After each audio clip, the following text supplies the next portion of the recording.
Bismillahirrahmanirrahim. In today's lesson, we are going to talk about Heisenberg's uncertainty principle. Heisenberg uncertainty principle जो है ये 1927 के अंदर एक साइंटिस्ट थे वर्नर हेजनबर्ग, उसने पेश किया था। उसने कहा कि भाई अगर आप जो है मोमेंटम वो आप एक्यूरेटली फाइंड करेंगे तो आप पोजीशन जो है वो फाइंड नहीं कर सकते, और अगर पोजीशन आप स्मॉल ऑब्जेक्ट्स की फाइंड कर लेते हैं तो आप मोमेंटम फाइंड नहीं कर लेते।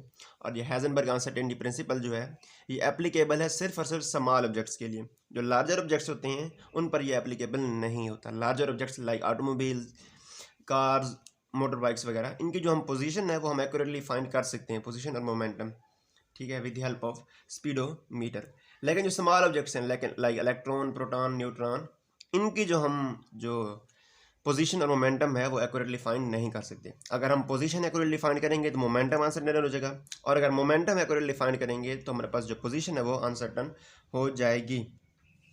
जो इसकी जो इक्वेशन है हाइजेनबर्ग अनसर्टेनिटी प्रिंसिपल की वो है डेल एक्स टाइम्स यानी multiplied by del p greater than और इक्वल टू है एच बाय 4 पाई। ठीक है, अब एच क्या है? प्लैंक्स कांस्टेंट है, ये भी कांस्टेंट है, 4 पाई ये भी एक कांस्टेंट है। सो इन दोनों का अगर हम डिवाइड करें तो हमारे पास कुछ ना कुछ वैल्यू आएगी। लेट्स सपोज हमारे पास वैल्यू है वो 10 आई है, सपोज कर रहे हैं हम। सो अब क्या होगा कि हमने जो है इन दोनों वैल्यूज़ को ऐसा रखना है कि हमारे पास ये जो आंसर है वो 10 आ जाए। सो अगर हम डेल एक्स जो है हमारे पास है अनसर्टेनिटी इन पोजीशन, और डेल पी है अनसर्टेनिटी इन मोमेंटम। अगर अनसर्टेनिटी इन पोजीशन कम होगी, लेट्स सपोज अनसर्टेनिटी जो है वो 1 है, तो 1 को हम अगर 10 से मल्टीप्लाई करेंगे तो हमारे पास 10 जो है आंसर आएगा, ठीक है ना। अब अनसर्टेनिटी इन पोजीशन अगर कम की है तो अनसर्टेनिटी इन मोमेंटम जो है वो ज़्यादा हो गई है। इन द सेम वे अगर हम जो है अनसर्टेनिटी इन मोमेंटम कम कर दें, uncertainty in momentum let's suppose हमारे पास 1 है, तो अब 1 को अगर हम 10 से मल्टीप्लाई करें तो ही हमारे पास जो है 10 आंसर आएगा, ठीक है। तो हेजनबर्ग अनसर्टेनिटी प्रिंसिपल यही कहता है कि भाई कि अगर आप जो है मोमेंटम एक्यूरेटली फाइंड कर लेते हैं तो पोजीशन अनसर्टेन होगी, और अगर पोजीशन एक्यूरेटली फाइंड कर लेते हैं तो मोमेंटम अनसर्टेन होगा। जिस तरह के मैंने यहाँ पे दिखाया हुआ है आपको प्रैक्टिकल एग्जांपल से, कि अगर अनसर्टेनिटी इन पोजीशन जो है वो ज़्यादा है तो अनसर्टेनिटी इन मोमेंटम कम होगी, और अगर अनसर्टेनिटी इन पोजीशन कम है तो अनसर्टेनिटी इन मोमेंटम ज़्यादा होगी। So this is what uncertainty principle is.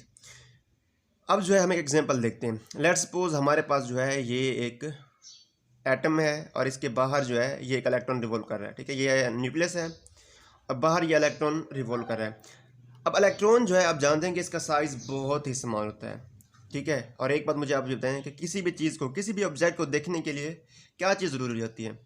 किसी भी ऑब्जेक्ट को देखने के लिए एक तो ये कि हमारे पास सोर्स ऑफ लाइट होना चाहिए, रेडिएशन हमारे पास होनी चाहिए, और दूसरा ये कि वो रेडिएशन उसकी वेवलेंथ इतनी कम होनी चाहिए कि वो उस ऑब्जेक्ट से टकरा के हमारे पास है। अब लेट्स सपोज ये हमारे पास बड़ा ऑब्जेक्ट है, लेट्स सपोज हमारे पास ये छोटा ऑब्जेक्ट है, तो इसको देखने के लिए जो है हमें स्मॉल वेवलेंथ वाली रेडिएशन चाहिए होगी, बिल्कुल स्मॉल वेवलेंथ वाली, क्योंकि अगर हम बड़ी वेवलेंथ वाली इस्तेमाल करेंगे तो वेवलेंथ क्या होगी, इस ऑब्जेक्ट के ऊपर से गुजर जाएगी और हमें वो ऑब्जेक्ट नज़र ही नहीं आएगा। सो अगर हमने इलेक्ट्रॉन को देखना है तो हमें स्मॉल वेवलेंथ वाली जो रेडिएशन है वो इस्तेमाल करनी पड़ेगी। और एक बात आपने हमेशा याद करनी है कि wavelength is inversely proportional to energy, ठीक है। अगर वेवलेंथ कम करेंगे तो एनर्जी जो है वो ज़्यादा हो जाएगी। सो इलेक्ट्रॉन जो है अब इसका साइज़ बहुत ही स्मॉल है, इसको देखने के लिए हम जो विजिबल लाइट है वो इस्तेमाल नहीं कर सकते क्योंकि इसकी जो वेवलेंथ है वो बहुत ज़्यादा है। तो डेफिनेटली इसके लिए जो है हम क्या करेंगे, एक्स रेज यूज़ करेंगे। एक्स रेज जो है इनकी वेवलेंथ बहुत कम होती है और वही से टकरा के वापस हमारी आँखों तक, यहाँ से टकरा कर वापस जो है हमारी आँखों तक पहुँचेगी और हम जो है देख सकते हैं इलेक्ट्रॉन को। सो लेट्स सपोज कि यहाँ से जो है हमने एक्स रेज जो है फेंकी है इस इलेक्ट्रॉन के ऊपर। सो एक्स रेज जो है ये टकरा के आएंगी वापस हमारे पास और हम जो है इसकी पोजीशन जो है इसकी पता चल जाएगी। लेकिन जो एक्स रेज हैं इनकी वेवलेंथ कम है ना, वेवलेंथ कम है तो एनर्जी ज़्यादा है, एनर्जी ज़्यादा होने की वजह से जो है जैसे ही ये इलेक्ट्रॉन से टकराएंगी तो इस इलेक्ट्रॉन की जो स्पीड वेलोसिटी है वो इंक्रीज़ हो जाएगी। अब वेलोसिटी इंक्रीज़ होने की वजह से क्या होगा कि जो मोमेंटम है वो भी इंक्रीज़ हो जाएगा, क्योंकि मोमेंटम जो है वो इक्वल होता है मैस मल्टीप्लाइड बाय वेलोसिटी। अगर वेलोसिटी इंक्रीज़ होगी तो मोमेंटम इंक्रीज़ हो जाएगा। सो इस तरह क्या हुआ कि हमने पोजीशन तो फाइंड कर ली स्मॉलर वेवलेंथ इस्तेमाल करके, लेकिन जब मोमेंटम है वो अनसर्टेन हो गया है। ठीक है, अब जितनी जब छोटी वेवलेंथ की आप जो है एक्सरे इस्तेमाल करेंगे उतना ही जो अनसर्टेनिटी है वो इंक्रीज होती जाएगी, क्योंकि जितनी छोटी होगी उतनी एनर्जी ज़्यादा होगी, जितनी एनर्जी ज़्यादा होगी उतनी ही अनसर्टेनिटी जो है वो मोमेंटम के अंदर इंक्रीज हो जाएगी।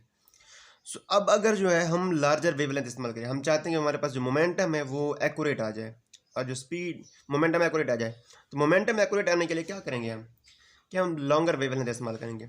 लॉन्गर वेवलेंथ की एनर्जी कम होगी तो वो स्पीड को इतनी ज़्यादा इंक्रीज नहीं करेगी। सो अगर हम जो है लार्जर वेवलेंथ इस्तेमाल करें, लेट्स सपोज ये इलेक्ट्रॉन है, इसके लिए हम लार्जर वेवलेंथ इस्तेमाल करें, लार्जर वेवलेंथ की एनर्जी जो है वो कम होती है। अब लार्जर वेवलेंथ की वजह जब होगी वो ना इस इलेक्ट्रॉन से टकराएगी, इलेक्ट्रॉन से नहीं टकराएगी तो हम इसकी पोजीशन जो है वो मेजर नहीं कर सकेंगे। सो इस तरह जो है अगर आप पोजीशन एक्यूरेटली फाइंड करते हैं तो मोमेंटम फाइंड नहीं होगा, और अगर मोमेंटम फाइंड कर लेते हैं तो फिर पोजीशन जो है वो एक्यूरेटली फाइंड नहीं होगी। This is applicable only for smaller objects like the size of electron, proton and neutron. जो बड़े ऑब्जेक्ट्स होते हैं लाइक ऑटोमोबाइल और व्हीकल्स वगैरह, उनके जो है हम पोजीशन और मोमेंटम एक्यूरेटली फाइंड कर सकते हैं। So this is it from today's video. Hopefully you like the video. If you like the video, please subscribe to the channel and also hit the bell icon so that you can get the notification of my latest videos.